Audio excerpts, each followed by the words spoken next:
Hello friends, welcome to our channel. इस video में हम पढ़ेंगे नेटवर्क टोपोलॉजी से टाई सेट मैट्रिक्स लिखना, जिसमें हमने एक क्वेश्चन लिया हुआ है। The graph shown in figure select tree and write down tie set matrix. जहाँ पे एक ग्राफ दिया हुआ है जिससे हमें टाई सेट मैट्रिक्स लिखना है इस गिवन ग्राफ का। तो टाई सेट मैट्रिक्स लिखने के लिए सबसे पहले गिवन ग्राफ का एक पर्टिकुलर हम ट्री ड्रॉ करते हैं। कोई सा भी ट्री ड्रॉ कर लेते हैं। तो देखिए इस ग्राफ का हमने ट्री ड्रॉ किया है यहाँ पे, ठीक है। अब इस ट्री को साइड कर लीजिए। इस ग्राफ के बारे में कुछ समझते हैं, कुछ पॉइंट देखते हैं। जैसे number of nodes n is equal to, यहाँ नंबर ऑफ नोड्स कितने हैं 4, A B C and D, जिसको हमने यहाँ राइट कर लिया है, लिख लिया है। 4 नोड है A B C और D। उसके बाद देखते हैं number of branches B is equal to 6। देखिए कौन कौन से 1 2 3 4 5 एंड 6, इसको भी हमने यहाँ लिख लिया है। देखिए अब बात करते हैं नंबर ऑफ ट्विक्स, मतलब कि ट्री ब्रांचेस जिसे ट्विक्स भी कहा जाता है। वो क्या होता है t is equal to n minus 1।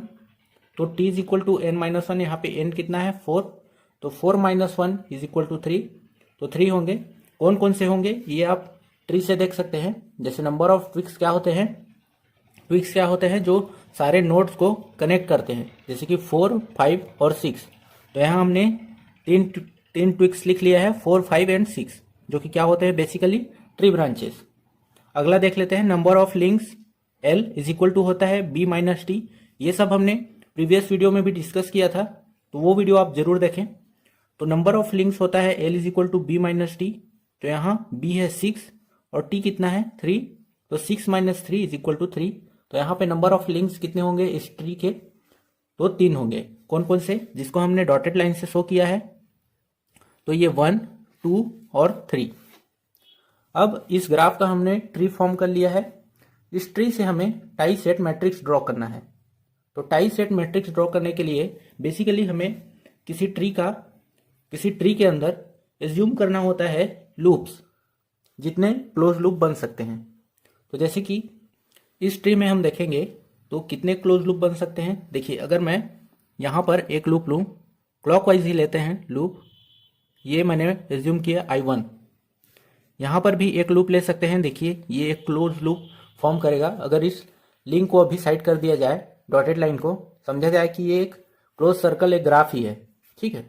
तो यहाँ पे भी एक लूप ले सकते हैं I2। देन यहाँ पे भी एक लूप ले सकते हैं I3। यहाँ पे हमने तीनों लूप जो है वो क्लॉकवाइज लिया है, ठीक है। अब इस ट्री, ये क्या है ट्री है, इस ग्राफ का ये ट्री है।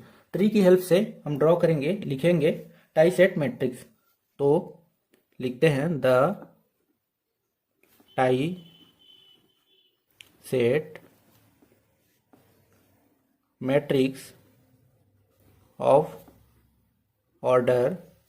देखिए टाई सेट मैट्रिक्स का ऑर्डर क्या होता है, याद रखेंगे। इस मैट्रिक्स का ऑर्डर होगा L क्रॉस B का, जहां पे L क्या होता है, L होता है रो और B होता है कॉलम,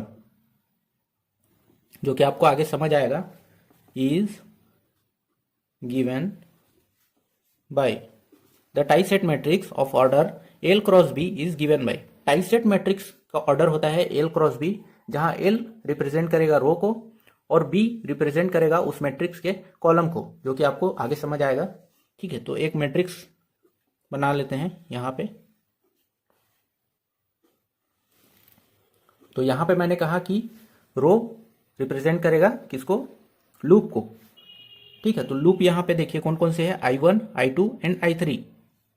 तो यहाँ पे लिख लेते हैं हम I1 I2 I3। ये क्या है, लूप्स, ठीक है। और इधर लिख लेते हैं ऊपर ब्रांचेस को। तो हमारे पास कितने ब्रांचेस है 6, 1 2 3 4 5 एंड 6। तो यहाँ पे लिखेंगे ब्रांचेस को 1 2 3 4 5 एंड 6। ये किसको शो कर रहे हैं, ब्रांचेस को।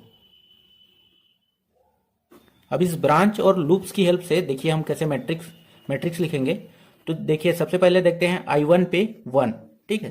तो I1 लूप पे ये जो 1 है, 1 क्या है, ब्रांच करंट है, ठीक है। तो इस करंट का डायरेक्शन और इस I1 का डायरेक्शन अगर सेम डायरेक्शन में हो तो लिखेंगे हम +1, अगर अपोजिट डायरेक्शन में हो तब लिखेंगे -1, और अगर उस लूप से वो ब्रांच किसी तरह से रिलेटेड ना हो तो वहां लिखेंगे 0।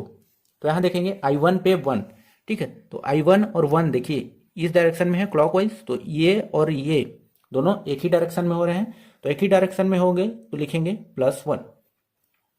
फिर बात करेंगे I1 पे 2, तो 2 देखिए इससे रिलेट ही नहीं है, I1 से रिलेट ही नहीं है, तो यहाँ लिखेंगे 0। उसी तरह 3 भी रिलेट नहीं है तो 0। फिर देखेंगे 4 का डायरेक्शन और इस I1 का डायरेक्शन, दोनों का डायरेक्शन सेम है, तो लिखेंगे +1। फिर देखते हैं 5 पे देखिए ये इसका डायरेक्शन और इसका डायरेक्शन दोनों सेम है, तो लिखेंगे +1, और 6 से रिलेट नहीं है तो 0।